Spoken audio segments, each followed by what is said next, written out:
Welcome back to the Asia Smart City Conference webinar, ASEAN Smart Cities Today, Volume 1. We will now begin the second session. Firstly, let me introduce our guests for the second session. Our moderator is Mr. Yasuhiro Yamaguchi, the advisor of Yokohama Urban Solution Alliance, or YUSA. Our first presenter will be Hidetoshi Inatsu, the manager of the Project Management Group of the International Business Strategy Headquarters from Tokyo Corporation. The second presenter will be Mr. Kuniomi Hirano, the General Manager of Urban Development Department from Nippon Koei. For our panelists, we have three guests. Mr. Victor Mulas, Senior Urban Specialist and TDLC Team Lead from the World Bank. Mr. Kazumasa Sanui, the Group Director of the Urban and Regional Development Group of Infrastructure Management Department from Japan International Cooperation Agency, or JICA. And last but not least, Setsuko Saya, Deputy Managing Director of Project Management from Japan Overseas Infrastructure Investment Corporation for Transport and Urban Development, or JOIN. Now let me hand over my mic to our moderator, Mr. Yamaguchi, for the first session. Mr. Yamaguchi, the floor is yours. Okay, Saotoma-san, thank you so much for that introduction. So good afternoon to all of our online viewers. Thank you so much for joining us in session 2 of today's webinar. As Saotoma-san kindly introduced me, I will be the moderator for this session. My name is Yasu Yamaguchi from Yokohama Urban Solution Alliance, or YUSA in short. Just very briefly on YUSA. YUSA is a coalition of Japanese corporations that are based in or have connections with the city of Yokohama. And YUSA's foundation is built upon a partnership agreement we have in place with the Yokohama city government to work together in the field of overseas urban and infrastructure development. Now, later on in this session, Hirano-san from Nippon Koei, a member company of YUSA, will touch upon YUSA's business. So I will leave it with Hirano-san to provide you with a bit more insight on us later on. So now please allow me to just make a brief introduction of what is coming up in session 2. In session 1, we discuss the local trends and future needs regarding smart city development in the ASEAN region. Now, for us in Japan to provide not only individual and standalone solutions to these needs, but also to provide multifaceted and integrated urban development solutions as a packaged product, I think it is essential for the relevant players in industry, government, academia, so on and so forth, to understand and recognize each of their respective strengths, but even more importantly, to form strategic collaborations with each other. So here in part 2, we have invited Japanese companies that are actually involved in various value chains within the field of urban development in ASEAN to introduce to us their recent initiatives and the knowledge gained and lessons learned from those initiatives. We will also have our guests present and discuss how to bridge the gap that sometimes exists between the actual needs of local stakeholders and the Japanese solutions that we would like to implement, and also on how to effectively create cross-sector collaborations between industry, government, academia, finance, etc., as well as how marketing and promotion to local stakeholders should be carried out, all with the aim of pursuing Japan's wider and deeper involvement and value creation in ASEAN smart city development. So enough of my introduction. Now let me welcome Mr. Hidetoshi Inatsu from Tokyo Corporation in Japan to present to us their Bingdung Garden City Development Project and provide us with some insight into what they have learned from that experience. So Inatsu-san, please go ahead. Okay, thank you very much, Yamaguchi-san. Good evening, everyone. I'm Inatsu from Tokyo Corporation. It is a pleasure to be given this opportunity. Today, I'm going to talk about our sustainable urban development project in Binh New City in Vietnam.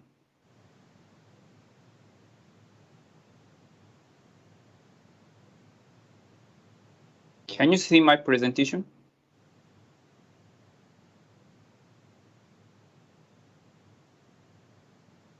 Looks like it's not still, it's coming.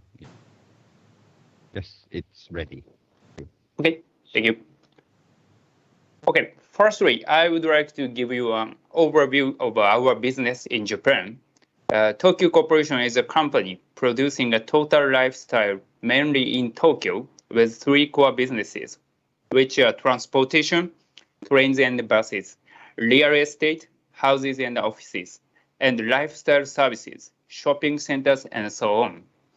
One example of our development project is Tokyo Tama Garden City, which is located in the suburb of Tokyo. It has a total area of about 5,000 hectares and been developed for about 70 years.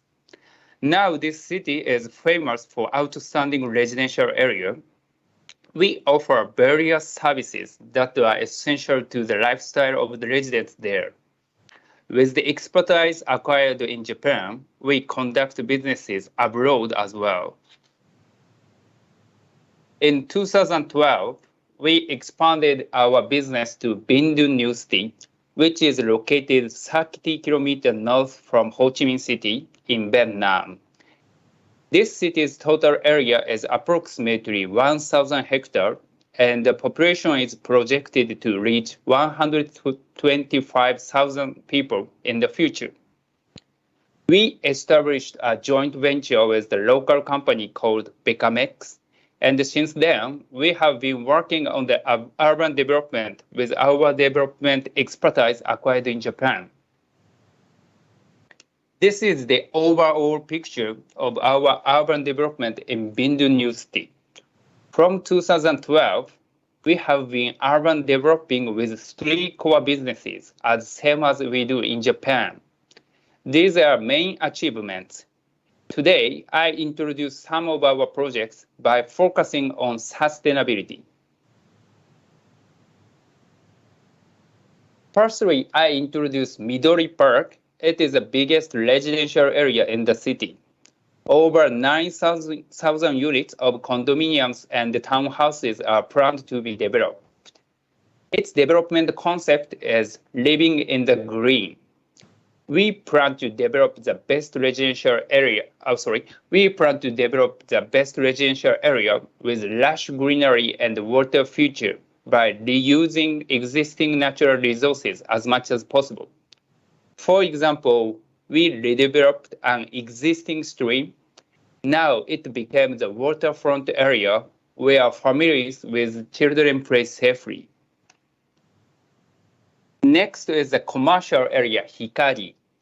Phase 1 opened in 2015 and has been familiar with Binh local people for food court, restaurants, and Japanese convenience store. Now the expansion area is under construction and will be open this spring under the development concept sustainability. Today, I would like to share three main measures in this project. The first one is edible landscaping. We are planning to harvest edible plants as design features there. We aim to create the edible garden where vegetables and fruits grown in the area are served at on-site restaurants. The second one is aquaponics. In the center of the area, we are going to build a fish pond. The nutrient-rich water produced by fish feeds the plants in the garden. The last one is composting, which transforms waste from tenants into fertilizer. We aim to reduce waste from Hikari as much as possible by these measures. Also, we are planning to install solar panels. The circular economy model is implemented in this Hikari project. Next is about our residential project, Sora Gardens 2, which was completed last May. Despite the COVID-19 pandemic, its high-quality building leads to the steady sales progress. It's the first condominium in Binh that smart home systems are equipped for all units. Residents can control door locks and appliances remotely by using a smartphone. And parcel lockers are also available, as same as in typical Japanese condominiums. As you know, the more economy grows, the traffic jam happens more, often in major Southeast Asian cities, which causes many issues in safety and the environment. To address this potential problem in Bindu New City, we aim to promote modal shift by using the expertise of Japan's bus transportation. Bus service name is Kaze Shuttle. The existing bus service in Vietnam is not so popular than motorbikes. So to differentiate our bus service from it, we focus on 3 points. First is to ensure safety and punctuality by providing Japanese-style bus. Second is to provide high accessibility and hospitality by offering IC cards for users, which can be used as a security card in our condominiums as well.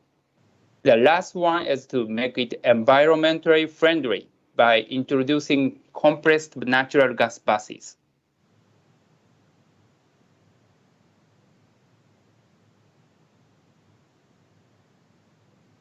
And now we are planning to offer mobility as a service, as known as MaaS, by developing an all-in-one application where users can do search, booking, and payments for various public mobilities.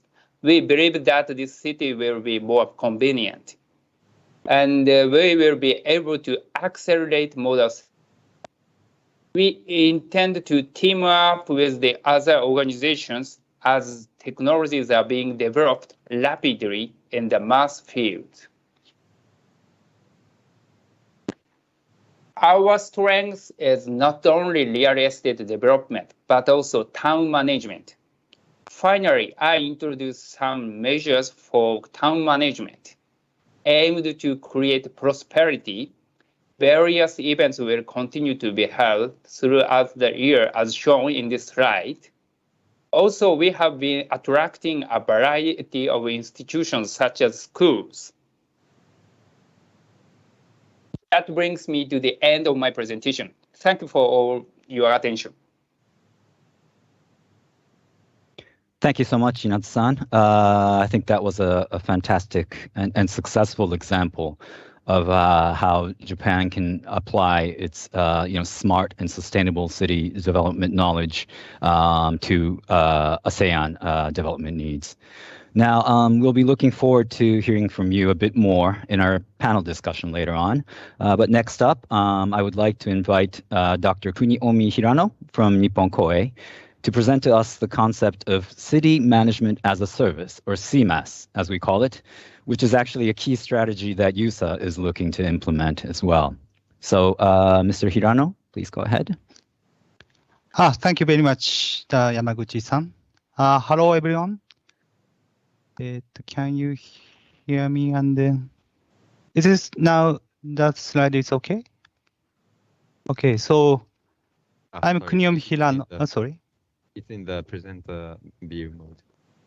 Okay, again.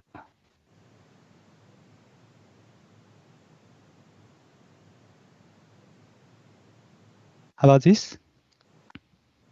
Perfect. Thank you very much. Okay, so I'm Kuniomi Hirano from Nippon Koei, a member of USA, which USA already mentioned by Yamaguchi-san. Today, I would like to introduce a topic entitled Matching Japan's Urban Development Strengths with ASEAN Needs. Nippon Koei, a member of USA, together with the city of Yokohama and USA member companies, are working on overseas urban development. So today, I will share some of the studies and the results that we have done as the example of Japan's strengths.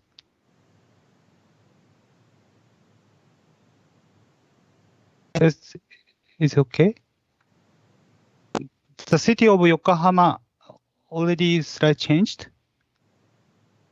Not yet. No, this slide is. I think, sorry. I will try again.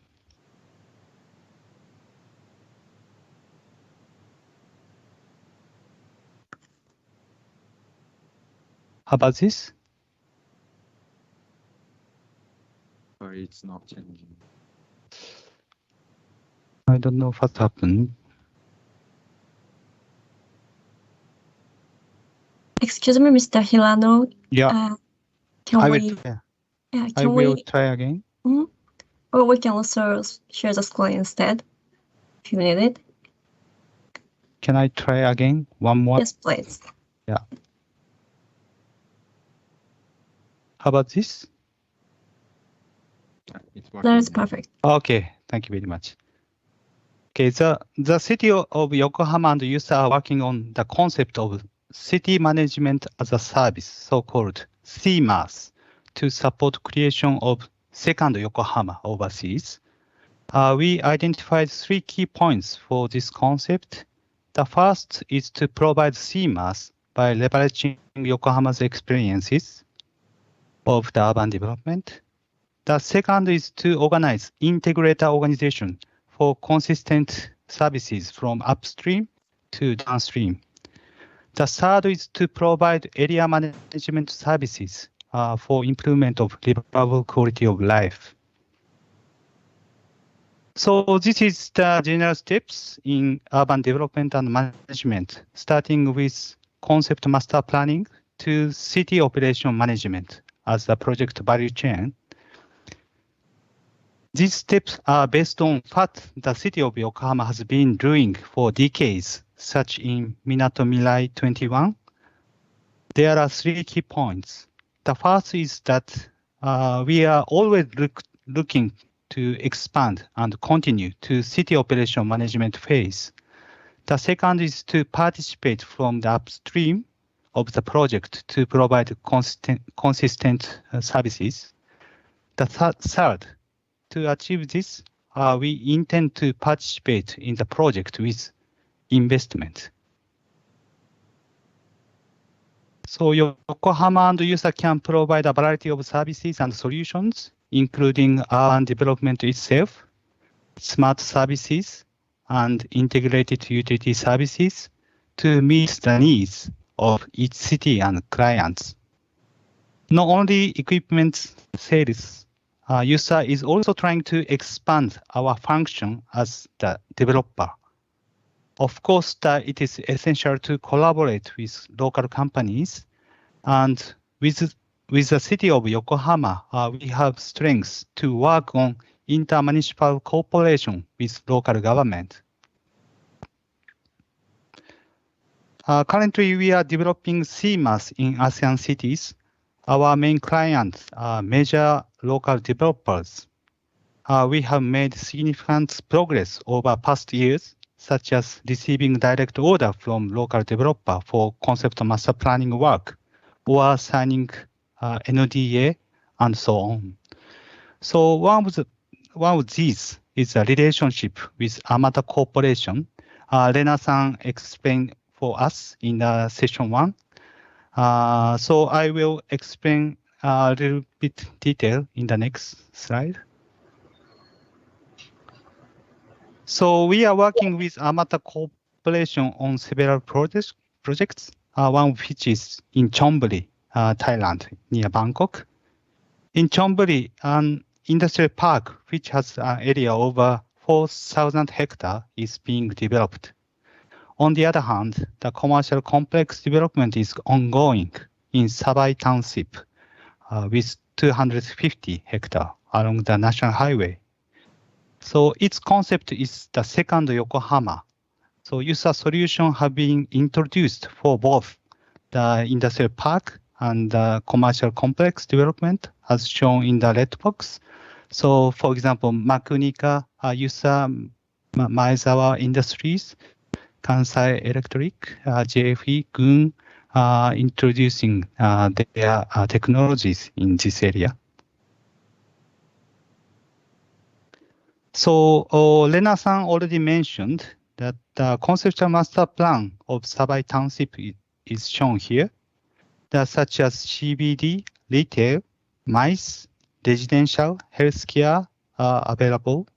So each of which is being matched with interested Japanese companies. So since this area is large-scale development, Yusa is acting a bridge between Amata and Japanese companies by dividing the land into lots. We are considering services not only for each lot, but also for each phase of the project. So after providing the master plan, we are proposing utility projects, urban development, and smart services. So user will provide project creation, acceleration, area management, and digital platform. Yokohama and user organize our strengths in urban development service from upstream, middle stream, and downstream phase. So in the upstream phase, we have know-how of PPP and environment-oriented sustainably. In the middle stream phase, attracting development entities, comprehensive and sophistication of utilities. In the downstream phase, area management with QOL, urban service with ICT big data. So for each phase, we also organize the function of integrator organization through the project. So this is a final slide. We are looking forward to providing added value, starting from conceptual stage of city development all the way through to actual city operation and management in CMAS with integrator functions. So please feel free to contact with us for doing business together. Thank you very much.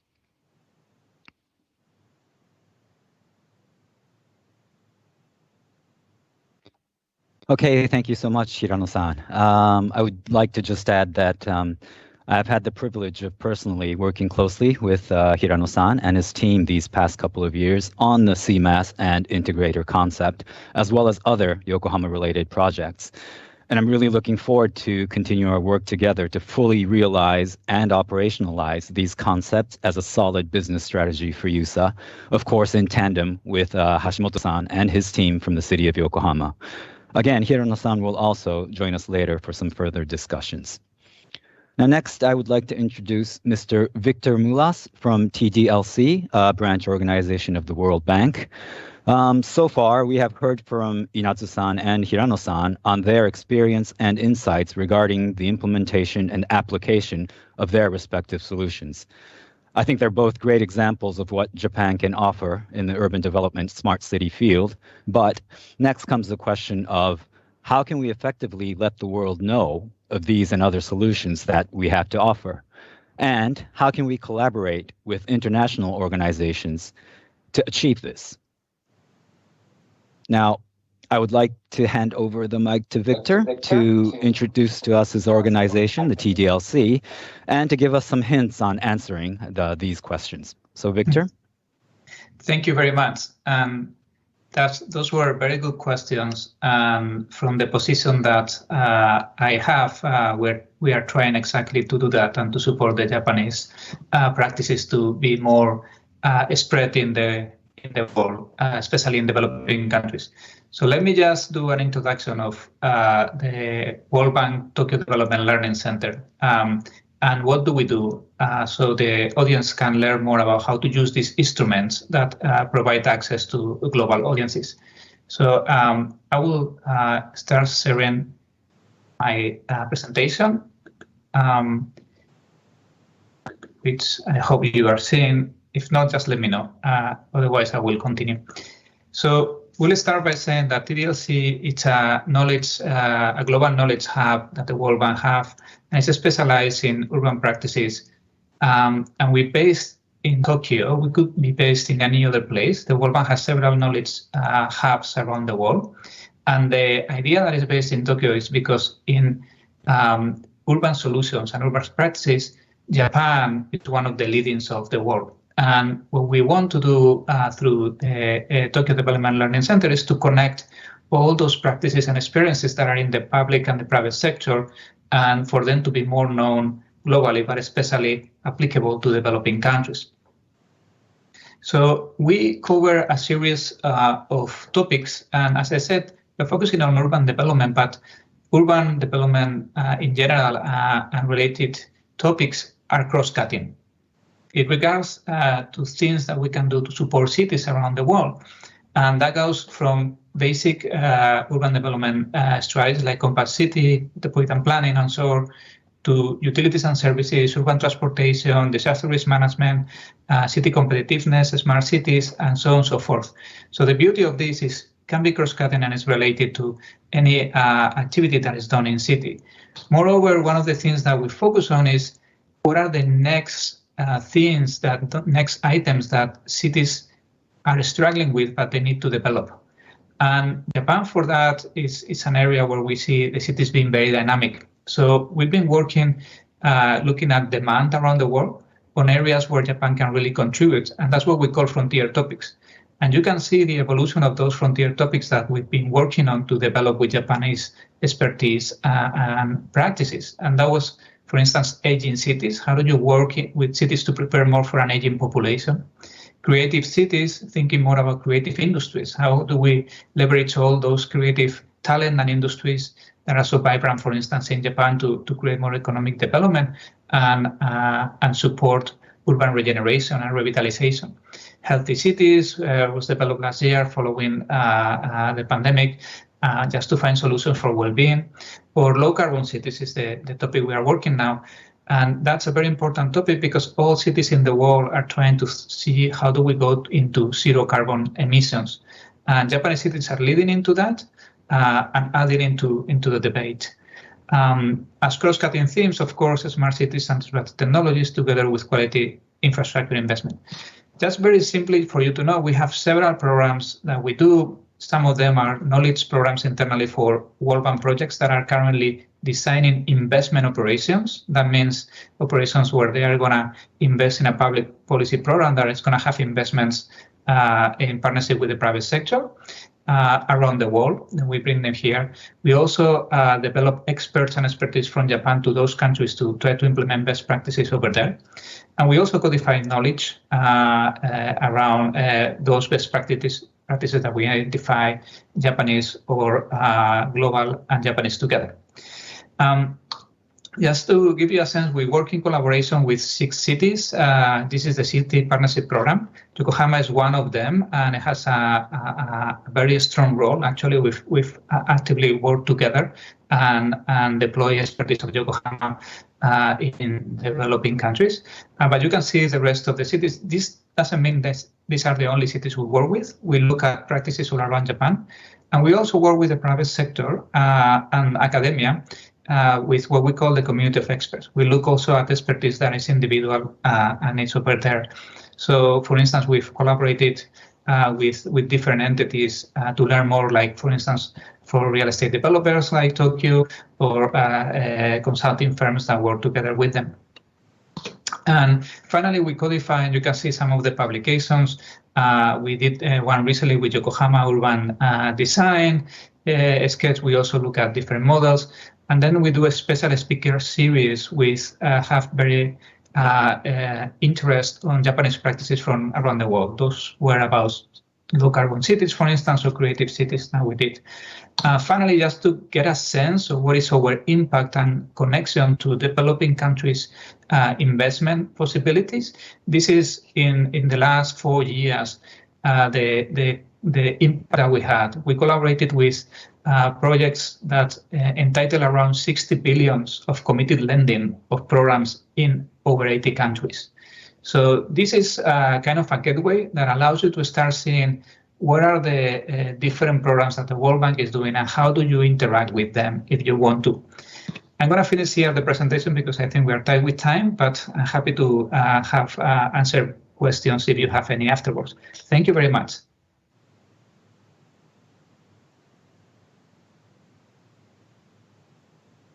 Oh, I think you're muted. Yeah, just like Hashimoto-san in part 1, I did exactly the same thing. Tends to happen in this digital world. Again, thank you so much, Victor. I think you've made it quite clear that there's a lot of potential for TDLC to be able to support us with, and I love this phrase, operationalizing the knowledge and creating impact through providing our urban development solutions. Now, in order to successfully operationalize the knowledge and ultimately create and or add value for our overseas stakeholders, we need to ensure our knowledge, solutions, products, and services do indeed match the local environment and local needs. So next, I would like to invite back Hirano-san and Inatsu-san to join me and give us their thoughts on this issue. Hirano-san and Inatsu-san, a couple of questions for both of you. So based on your experience, what gaps do you feel exist between the urban development needs of ASEAN and the potential solutions that Japan is trying to provide or can provide? And more importantly, what initiatives do you think are required to overcome those gaps so that we can realize projects that can create and add value in the ASEAN urban development field? So first of all, Hirano-san, your opinions, please. Yeah, thank you very much for your question. Yes, regarding the gap between the local ASEAN city and then Japanese company, yes, I think there is some gap. Of course, the Japanese companies have a variety of solutions and technologies to improve quality of urban environment and the quality of life. But I think the developers of ASEAN tend to need their partner who do urban development project together with them. So the partner means, for example, making business model and making feasible project together, finding investors for the project together, putting the money on the project together, or operating the project together. And in the session, first session, Rena-san mentioned, 友情は大切です. I think this is their actual needs. And then I need to answer how to overcome the gap. Yeah. If you have any comments on, what we should really focus on and, what we can do to try to fill that gap. Okay, so we know some big Japanese companies are doing urban development overseas by themselves. For example, Tokyo-san. And or making a species that some companies and local developers participate to do the project.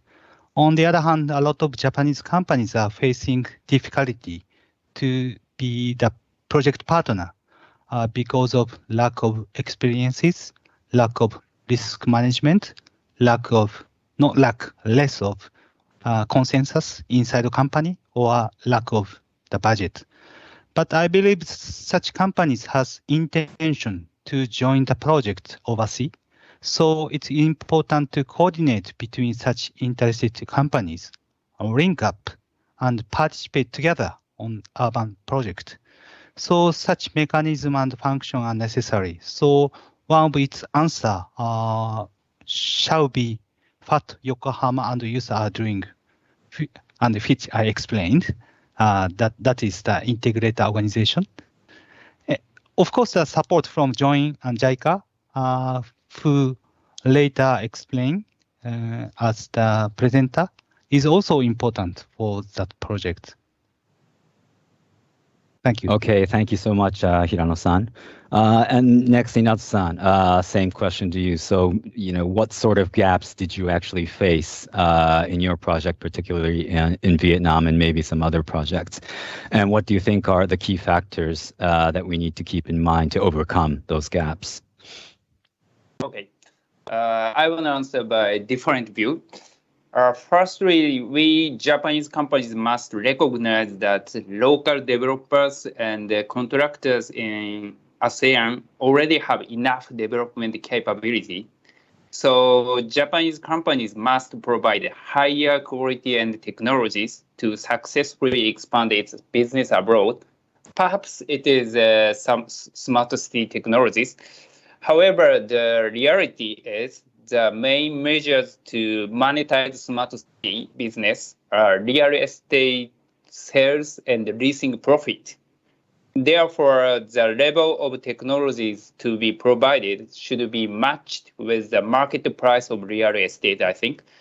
So our development in Vietnam also update quality and technology gradually in accordance with the growth of country and market. This is my answers. Okay, thank you very much, Inatsu-san. Yeah, I completely agree with both what Hirano-san and Inatsu-san has mentioned. So we really do need to keep in mind first that the importance of collaborations locally, collaborations on our side as well. Again, not just industry, but academia, government organizations like TDLC, JICA, JOIN. I think all of these are key factors that we need to keep in mind to succeed in what we are pursuing. And also, as Inatsu-san mentioned, we do need to consider sort of the economic gap as well and make sure we add value because we know that the ASEAN countries already have enough capabilities, but I think Japan still has that extra factor that we can add, both in terms of sustainability and creating smart cities across the ASEAN region. So, okay, thank you very much for that. Next, yes, we just mentioned JICA and JOIN. I would like to invite Mr. Kazumasa Sanui from JICA, as well as Ms. Etsuko Saya from JOIN. As you know, JICA and JOIN are both Japanese government-backed organizations that are crucial to Japan's overseas development support. And I would like to ask both Sanui-san and Saya-san to talk to us about their respective organizations and provide us with some insight on ways we can leverage their expertise and utilize their support and assistance programs. So first, Sanui-san, I'll hand over the mic to you. Okay, good afternoon, everybody. Thank you for giving me this opportunity to be a part of this conference. JICA is an implementing agency of the Japan's ODA. We are on public side in most cases, and our main clients are governments in developing countries. So we have some kind of the cooperation modalities, the financial support arm and the technical cooperation arm. So today I'd like to pick up the mainly technical cooperation arm. So from this experience, today I'd like to pick up importance of the good urban management before talking about our smart city. So because this good urban management is our new strategic concept for the next decade. So actually, the urban management is the definition is varies. So we think the good urban management attracts the many stakeholders and the players to take part in urban activities or urban development or so. So in the center of the urban management, of course, city management body is should be playing a key role for the urban management. So let me share the one slide. This is I want to show you how good urban management works in developing countries. So maybe you can see my slide. Okay, so the left-hand side, this is one example of a city under poor urban management. Infrastructure is being built somehow steadily by the donors' funding or something. And also, the private sector also developed some kinds of the facilities such as housing, shopping center, and the manufacturing factories, but they are not necessarily adhere to the urban development vision. Behind the scene, there are some much more development resources remained untapped. So I mean, the more commercial fund could be mobilized. Data which are derived from statistics or some kind of the urban activities are not used yet. And the resilient community and the citizens, of course, they are the users of the urban services, At the same time, they can be a contributor to the urban welfare. Against this situation, JICA is going to intervene and assist city administration body through a variety of the cooperation modality. So like master plan or geospatial information development, advanced methodologies like TOD and the smart city. So our final goal is to create such ecosystem under the good urban management. And then also I'd like to touch on smart city. Okay, sorry. Can you make the presentation full screen? Okay, sorry. How was it? It looks like it's in a window. Oh, really? Maximize the window. Yes, yes, that is good. It's okay? Yes. Okay, so in terms of the smart city, of course, we are pleased to engage in smart city projects. So I'd like to emphasize the benefit of the smart city in the context of the international cooperation, that the urban services could be delivered to the people who were not delivered before, or students could deliver their voices and take part in the urban management. We really expect smart city will create new value. By the way, I think a smart city have two types. One type is the greenfield smart city, and the other one is a brownfield smart city. Greenfield smart city is like land development type city development. It's mainly it's easy. It's easier on a commercial basis. But on the other hand, brown type smart city has a sort of the to change the existing cities to transform to the new smart cities with the new technologies. So brownfield smart city has a huge opportunities to invite new solutions and the new services and the new partners.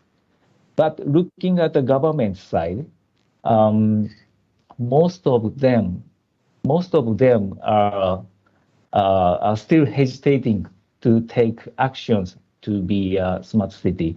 Actually, so we think they are not very much aware how to make a first step to transform it. Yes. So we elaborated the 5 factors to be a smart city. And we'd like to start with initial assessment when starting our cooperation. So 5 factors include the policy and the organization, system, technology, and operation. And based on the result of this assessment, we categorized our target cities into the roughly 3 parts. The first one is first category is that the cities where the frameworks is in place. This is a very advanced stage, maybe. And the second one is the cities where frameworks are being developed. And the third one is the countries where, cities where a framework needs to be developed. This is a very preliminary stage. So actually, based on this assessment, we tailored our cooperation program, and then picking up the example of the system part. So for the first category, we do not necessarily support this creating the new system like a city OS or something. And on the other hand, the third category, we will starting from the creation of the system, but it's not a very comprehensive one. It's a very, we need to think about how to utilize the available data or something. Okay. And this is a case of the Cambodia. actually, so we are going to start our new technical cooperation project. So Cambodia set up the Smart City Committee already. And then our project will propose the Smart City Division. It is a brand new one in the government. And this Smart City Division works as the secretariat of the Smart City Committee, and also this is managing the data collected from the many various activities. And also, I can say this is just internal matters of the government side. So we need to think about how to attract the private sector or smart technologies. So in the right-hand side, so private sector can access to this smart city divisions, because this division is kind of the single stop window for the private sectors. So the private sector can make a proposal to this division, and then this proposal will be accepted and then discussed in the smart city committee. Yes. So this kind of the government system is sort of the mechanism how to make their efforts to be a sustainable one. So in our project, we put the many opportunities, as many as possible, to invite such private sector participation and smart services and smart solutions. So this is what we are thinking now. Thank you. Okay, thank you very much, Sanui-san. I will like to move quickly forward, and next, Saya-san. Can you please commence your presentation? Sure. Hope you can see my presentation. Is everything fine? Can you make it full screen? Yeah, I did it. No, I haven't.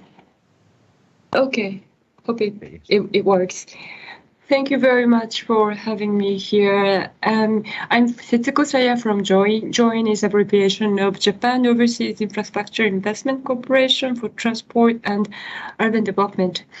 I think I am invited here today because, as some of our speakers mentioned, that there is a financial gap between the current situation and the necessity in smart cities in Asian countries. And also the other reason is that JOIN and Yokohama City and USA are in a very close relationship. We have a similar interest to develop smart cities in Asia. So I'm very happy to speak about JOIN's contribution. And my presentation for here today is the JOIN is looking for good project for smart cities in Asia, and appreciate if everybody would come up to join with your great proposal. Just a very brief introduction of JOIN. JOIN is an investment fund, as the name says. We were established in 2014 based on an act. And our Ministry of Land, Infrastructure, Transport and Tourism is our supervising agency. Therefore, every joint project needs approval from the Minister of Land, Infrastructure, Transport and Tourism. Our role is to encourage Japanese companies to invest in foreign countries for those urban and transportation projects, so that Japanese companies can mobilize their technologies and expertise in foreign markets, because they have a lot of great ideas. Our annual budget is 1.1 billion US dollars. We usually say this is our investment capacity every year. And our investment money comes from Japanese government, meaning that taxpayers' money. Here, I'd like to, today I have three messages.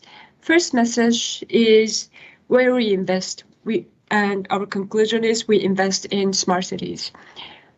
This chart is our traditional way of explaining our interest, transportation and urban development. high-speed railways and roads and ports and ships and aviations, airports and logistic hubs are our interest for transportation. And urban development is also very diverse. That includes housings, commercial buildings, office buildings, hotels, conference centers, and it's very, very diverse. We usually prefer mixed-use development. We are very we do not have any preference whether it's a green field or brown field, and we are very open for any types of project from any stages. This is our traditional sectors, focused traditional sectors. But today, my first message is that Join is very interested in smart cities because, as maybe some of you might remember, the Smart Jump started in 2020. Very clearly mentioned the promotion pioneer support for ASEAN Smart City proposal from Join, and they mandated us to invest 50 billion yen of investment in the next several years. So therefore, we are looking for good projects so that we can invest. But this Smart Jump kindly mentioned that Join do not have to stick to our conventional sectors, as I mentioned in the previous slide, but we can also invest in waste management, telecommunication, IT solution, water. That includes sewage and energy, especially renewable energy, because those facilities might not be the traditional and conventional urban development, but they are integral part of successful urban development. So I am very, very happy to say the joint investment scope has been expanded to those facilities. This is my first message. Join is interested in smart cities. And second message, we have several examples of smart cities, but since our experience is just 8 years since establishment, I cannot loudly say that we have many experiences, but we have some experiences. I think some of our speakers from Tokyo mentioned about development in Vietnam, but we also have some project in Vietnam which includes smart city elements. This is a suburban development in Ho Chi Minh City. It has 10,000 of units of housings. It's a new development project, and this new development project was coordinated by Mitsubishi Corporation and Nomura Real Estate, close to Japanese companies, together with Join. And since this is a new project, new development area with 10,000 units of housings, those two Japanese companies have introduced smart apps, so that the citizens in this area can manage themselves, because the capacity of local government is not really catching up with the expanding needs of the local area. So this is my second message here today is Japanese companies have very diverse technology and experience to contribute to solving problems in the local area, and their expertise is very diverse, as are my previous speakers said today. We really appreciate that any of our colleagues in those ASEAN countries can consider using those Japanese companies' technology with fund from Join. My third message is that, of course, we have technology and we have needs in the area, but where do we get the money? How do we fill the gap for finance? This shows the very typical example of how Join's project scheme works. Join is an investor. We invest equity. We are not a bank. We are investor. So therefore, Join usually forms Japan SPC together with Japanese companies. And sometimes we invite local companies to form a local project company. And this local project company is the most important entity to implement those projects. And therefore, maybe I explained several times, Join invests in those SPCs. Join is very happy to invest for those SPCs. But to consider how we can finance smart cities, we need to think a little bit more. Where do we get the money for the fee for the services that this local project company provides, I think it is very, very diverse. I cannot say this is the typical case, but in many cases, project company, for example, if they introduced smart electricity distribution system, they need to have a fee from users, maybe. And for example, if for another cases, maybe the local project company would engage in PPP projects by the local governments, and they might receive availability payment from the host government. We need to think there are many ways how we can monetize the project in many ways. So it will be grateful if your proposal for smart cities could include how do you get the money. I'm sure this is a very important element of the success of the projects, and you have a lot of consideration, but I really appreciate if you could think how you get the money, how do you get the profit, because join, we are funded by the government, but still we need to be financially sustainable. Therefore, we need to think how we get those income from the project company. And again, you tend to think, how do we enter into the business? But we also need to think, how do you engage in the project for the long term? Because urban development project lasts for a very long term. Join usually prefers for long-term engagement for 10 or 20 years. So we need to think, how do we get the payment, or how do we get the income for the next 10 to 20 years? And also at the end of the project, how do we exit from the project? Those are the kind of the lifetime scheme of the project. And it is very, very important to think or coordinate the financial scheme in this smart city project. And there is no one solution. Every project has a different situation. So I'm very, very happy to discuss with you how to monetize those smart city projects. Thank you very much.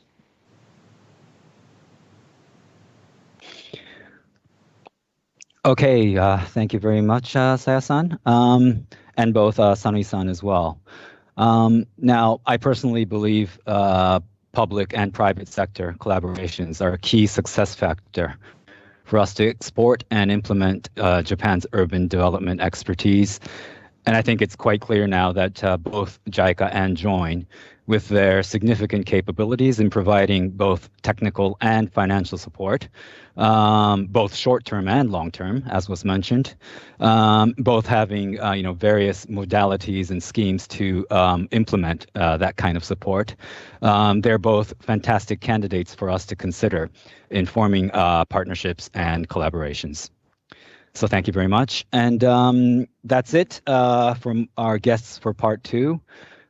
We've learned from all of our guests today that Japan has leading innovative urban development solutions that we can offer in ASEAN. And although at first glance, there may be gaps between the local needs and our solutions, we can overcome those superficial gaps and match our fundamental qualities with those needs through creative applications. And we have organizations like TDLC, JICA, JOIN that we can leverage to form public-private type partnerships and collaborations to enhance our solutions and capabilities. I truly believe that Japan's urban development expertise and knowledge, coupled with the related infrastructural products and services that we possess that can make a city smart, has huge potential to create and add value for all stakeholders in ASEAN urban development projects. And hearing from our guests today, I am now an even stronger believer. Lastly, as was a focal point in session 1 previously, we currently are facing a world of high uncertainty. Just as we were recovering from the global COVID pandemic, we are now facing a new crisis in Ukraine with implications to continue for years to come, I believe. But it is exactly in the face of such uncertainty and adversities that I believe we need to keep our heads high look to a brighter future and work together to create and enhance the well-being of all people and the environment in which we live in, not only in ASEAN, but across the globe. I hope our online viewers out there, you also had some good things to take away from our session. So thank you so much for joining us today. ありがとうございました. Back to you, Saotome-san. Thank you very much, Mr. Yamaguchi and the guest speakers for providing insightful ideas and information. Now, to conclude this event, let me hand over my mic to Mr. Hashimoto for his closing remarks to share today's findings and prospects for the future. Mr. Hashimoto, the mic is yours. Thank you very much, everyone, to stay joining with us. I'm very happy to see so many participants really joining us today with a very schedule, and you have your own things to do. I'd like to wrap up. Actually, Yamaguchi-san already wrapped up very nicely, but I'd like to say some keyword I pick up from session 1 and 2. First, I'm very happy to see that smart city is not just digital, and that there's a very strong consensus emerged, like a city is a place to live, not just a place to live, but to live, learn, work, and play. So that all these elements has to be fulfilled to have a real good city with a smart manner. So that we have so many tools and so much business opportunity to really move forward with this old full dimension of the city building. And also that there's another element coming up. What is a keyword for the smart city building towards this live, learn, work, and play? A few keywords such as biocircular, digital connection, digital hub, and also that health. That's a fundamental issue, but the health becoming really forefront theme as we become more elderly society and life expectancy becoming longer. So health is really the key issues. And the other thing is that we need to have some attract good human resources and talent. Maybe we have to also look at cultivating good talent from the cities, how to do that. And inclusiveness. I think inclusiveness is full dimension. Of course, that the poverty issue, the lots of other issues. But first of all, we have to take care of digital, no one left behind digitally as well. So that the connection through the digital is a keyword for this new dimension of the city building. So that inclusiveness means that no one has disconnected through digitally as well. The other thing is that we have lots of talk about long-term finance. I'm very happy to hear that, and also that the colleague from the World Bank and also the JICA enjoying has really put some good dimension towards this today's conference, saying that they are providing long-term capital and how we can access to that one. That's another key dimension coming forward. The lastly, but not least, the role of public sector and private sector.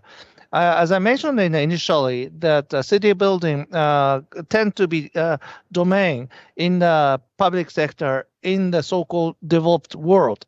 But in the emerging economies, the private sector is actually taking lead for the city development. So that's a new dimension. So what is the private sector new role to have this longer term digestion of the capital?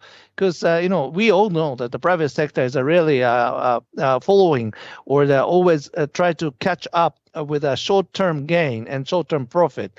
So as a colleague from Tokyo mentioned, that it's a real estate business. Yes, but the real estate business with a public sector planning and regulation is different animal. So that without such a good planning and the regulation, how the private sector can maximize the profit at the same time provide the non-profit type of services, which is essential for the well-being of the city and the citizens.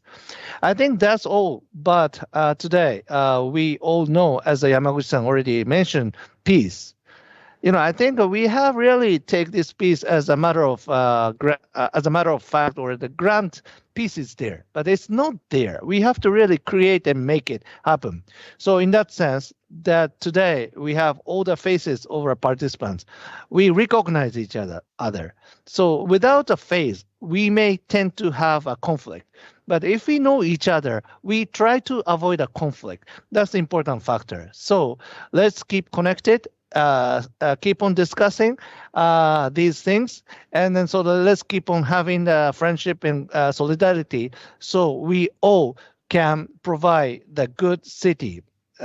Let me mention our city of Yokohama. With the USA, we are providing this city management as a services as a new model of a business. So this is, we don't know how we can provide a long-term finance platform and how to make this smart city yet. But we all know there's a business opportunity. There's a vacuum. There's a void. So that we have to all have the wisdom and fill the void, and so that we can co-create and co-develop new business model for the smart city. City of Yokohama will continue to provide this kind of platform digitally. And also today we broadcast this conference from the facility we called Gallerio. Gallerio in a Whiteboard Center. Gallerio is the terminology of Esperanza. Am I correct? Esperanto or Esperanto? Yes. So that's the universal common language created a few decades ago.